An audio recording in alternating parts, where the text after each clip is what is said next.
Hello everyone. Welcome back to another Commander review for Magic the Gathering. Today we are finishing the Patron cycle of the Betrayers of Kamigawa set. This is the Patron of the Orochi, or the Snake, and I can't wait to talk about this. The Patron cycle is one of my favorites. I love the offering mechanic, so let's get right on into it. But first, thank you guys so much for your patience. More videos are going to be coming out, and I'm going to talk more about that at the end of this video. Patron of the Orochi is a spirit. It's a 7/7, and it has a mana value of 8. 6 generic and 2 green. And then, like all the other patrons I've talked about prior to this one, it has the offering keyword ability. This one is Snake Offering specifically. And I'll just read this in full depth, since this is the last one of the cycle. You may cast this spell anytime you could cast an instant by sacrificing a snake and paying the difference in mana costs between this and the sacrificed snake. Mana cost includes color. Essentially, if you have a 4 generic and 2 green mana snake, which would be a total of 6 mana, right? If you had a snake of that mana value, and you sacrificed it to play Orochi, the Patron of the Orochi, from the command zone, or from your hand, wherever, you could play this at instant speed, and it would only cost 2 generic mana, because you sacrifice the Patron of the Orochi's mana value by the sacrificed snake's mana value, which is really cool. If it were 3 generic and 1 green pip, then Patron of the Orochi would only cost 3 generic mana and 1 green pip, because mana in cost includes color. So keep track of the pips, keep track of the generic mana, and you can cheat out and ramp out your Patron very quickly, which is really cool. And then this Patron has a unique tap ability, where it is tap and untap all forests and all green creatures. Play this ability only once each turn. And I believe that is the correct text. Activate only once each turn, which is absolutely absurd. And I think I just realized, because you have to pay the cost before the resolution of the ability, right? So you tap this to pay the cost for it, so it is already tapped. This untaps itself with its own ability. Am I correct in saying that? You tap this to untap itself, as well as all your other green creatures in your lands. So it is always untapped when you use its ability. That's absurd. I didn't even think of the potential for this card, considering that. Because it keeps itself secure. You can only do it once per turn, but you can do it on your turn, and it will untap itself. And then on your opponent's turn, you can do it again. And then on your second opponent's turn, you can do it again. On your third opponent's turn, you can do it again. And then it's back to you. You can do this. Oh, you can do absurd things with this commander.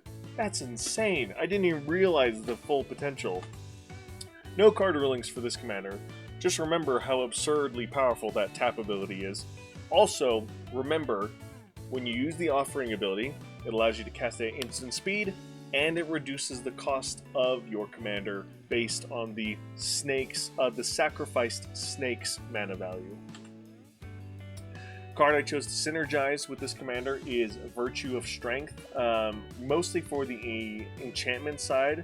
If you are someone who runs a lot of basics, or you are just a player who balances non-basics to basic lands, this will be a great way for you to ramp with all those forests and to really utilize your commander's tap ability to take advantage of all the mana you're creating with your lands. Especially because your commander does specifically untap forests. That is important. It untaps all forests, not all non-forests. So bear that in mind, but that's a great way to ramp your forests. The deck that I am building for this commander is, of course, Snake Tribal, to really benefit off of that offering ability and just because thematically it fits very much with what the commander wants. It wants snakes, so we're going to build snakes to utilize its abilities and to take advantage of its abilities. So really cool stuff you can do with snakes.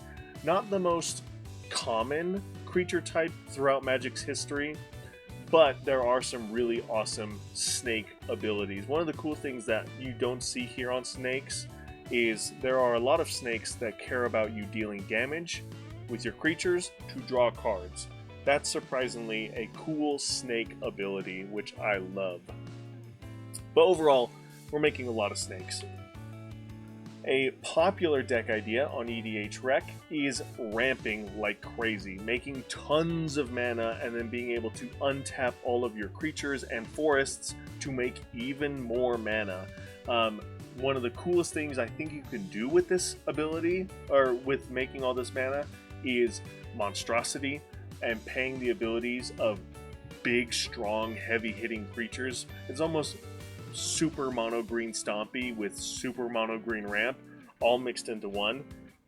I think this would be a lot of fun to build, and I can see why it's popular on EDH Rec, because the things you can do are absolutely absurd. And then lastly, as far as deck lists and deck ideas go, to try and build a fun, janky build around, is this almost spell slinger, almost instant speed. It would be the equivalent of draw go in mono blue, but it's draw go in mono green, which I don't think is something that I've ever really heard of before, is draw go in green. So you want to focus on playing flash creature spells, you want to focus on playing instant speed non-creature spells, and really just play this as if you would mono blue, but you're playing it in mono green, which I think would be a lot of fun. I would love to hear your guys' thoughts on this, because I don't necessarily know how I would take this deck and how I would utilize this strategy, but I think it would be a lot of fun to build around, because you could build almost a mono green control deck or mono green mid-range deck in a sense for Commander, and be able to utilize your Commander's unique ability to always have mana up and to always have blockers up, to kind of like keep your opponents at bay in a sense, and that would be really fun. I'd love to hear your guys' thoughts on this archetype. And that is going to do it for Patron of the Orochi. I just realized I haven't mentioned this in the past couple of videos, but all of the patrons that we've talked about are very popular, so they have the ranking of S, which you're going to see in the set review is causing a whole mess of confusion on the set review video that will be coming up. But a lot of the patrons are very popular, so they have the S rank to them, except for maybe one or two of the patrons. I think only one is not S rank. Really cool stuff, and the things that you can do with this specific patron, as far as like untapping all your forests and green creatures on each of your opponent's turn, can make this into a super awesome defensive commander. Now that I fully see the fact that you can untap this on every single turn along with all your other creatures, also makes this a fun mono green pillow fort commander, which I would have talked about if I realized this sooner.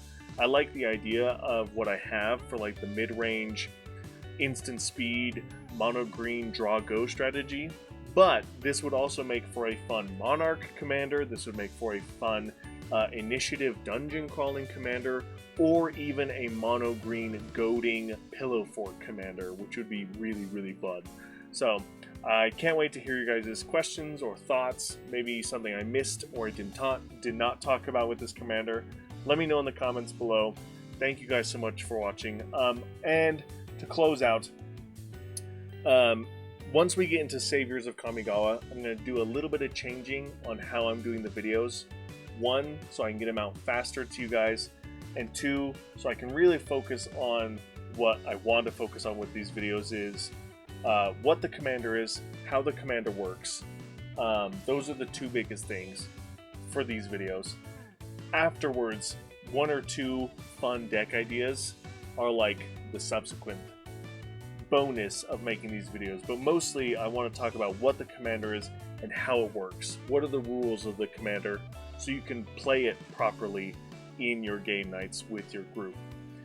On that note, however, of deck ideas, I've been hearing your guys' comments, I've been reading them, and I am going to start implementing deck lists to my descriptions for the videos. So stay patient because I'm going to do some catching up with those. But you can go ahead and probably by the time you're watching this one, start going back to some of the older videos, and there should be deck lists added to those videos. So I'm going to work my way up to catch up. I think I have a method that I'm happy with on how I want to do that. So yeah, you should be able to start heading back to those videos and checking that out. But in the meantime, thank you guys so much for your patience. Thank you guys so much for watching. And as always, I'll see you in the next one. Bye!